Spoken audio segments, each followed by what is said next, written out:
সহকৰ্মী এডিসি ডাঙৰীয়া, আমাৰ ইলেকশ্যন অফিচাৰ ইনচাৰ্জ কোকৰাঝাৰ, ছপা আৰু বৈদ্যুতিক মাধ্যমৰ মোৰ বন্ধু বান্ধৱীসকল, আজি আমাৰ special summary revision of photo electoral roll 2022 1 November তাৰিখে ইলেকশ্যন কমিশ্যন অফ ইণ্ডিয়াৰ নিৰ্দেশ মৰ্মে পাব্লিকেশ্যন আজি কৰা হৈছে। তাৰে date of filing claims and objections 1ৰ পৰা 30 নৱেম্বৰলৈ আছে 2021 চনৰ।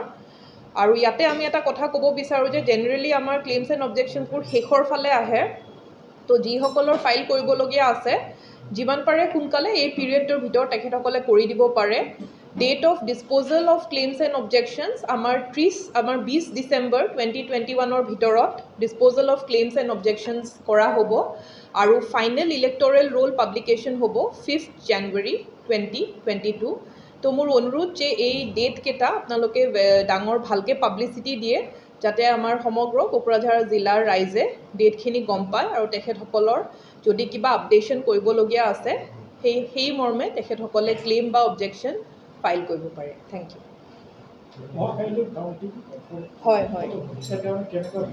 2 নৱেম্বৰত কাউণ্টিং আছে। আমাৰ ইতিমধ্যে আপোনালোকে গম পাইছে যে 28 গোসাইগাঁও LACৰ বাই ইলেকশ্যন পিচফুলি স্মুথলি হৈ গৈছে আৰু অহাকালি আমাৰ কাউণ্টিং হ'ব। কাউণ্টিঙৰ বাবে ক'ভিড প্ৰট'কল ফ'ল' কৰি আমাৰ কাউণ্টিং হলছ ৰখা হৈছে, টেবলছখিনি আছে, ট্ৰেইনিং এণ্টায়াৰলি আমি কমপ্লিট কৰি দিছোঁ আৰু স্মুথলি আমাৰ হৈ যাব বুলি আমাৰ বিশ্বাস। পলিং ছিকিউৰিটিৰ একজেক্ট ডিটেইলছটো আমি জেনেৰেলি ডিছক্ল'জ নকৰোঁ, কিন্তু ছাফিচিয়েণ্টলি আমাৰ ছিকিউৰিটি দিয়া হৈছে। পলিং পাৰ্চনেল পাৰ টেবল কাউণ্টিং ছুপাৰভাইজাৰ আছে, কাউণ্টিং এছিষ্টেণ্ট আছে। তাৰপিছত যিটো ECIৰ নিৰ্দেশ আছে সেইমতে আমাৰ অবজাৰ্ভাৰ, মাইক্ৰ' অবজাৰ্ভাৰ তেখেতসকল আটাইখিনি উপস্থিত থাকিব আৰু আমাৰ মৰ্ণিং ষ্ট্ৰং ৰুম খোলাৰ পৰা EVMখিনি আনি ৰাউণ্ড বাই ৰাউণ্ড কাউণ্টিঙৰ যিখিনি ৰিজাল্টছ পাব সেইখিনি আমি মিডিয়ালৈ এভৰি ৰাউণ্ড দি থাকিম। আপোনালোকৰ প্ৰট'কলখিনি দেখিছে, লাষ্ট SOPটো আছে।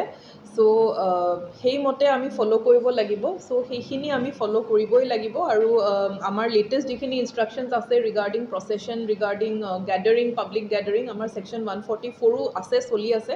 তো সেইখিনি মোৰ অনুৰোধ যে সেই বস্তুখিনি আমাৰ যিসকল প্ৰাৰ্থী আছে তেখেতসকলে পালন কৰিছে।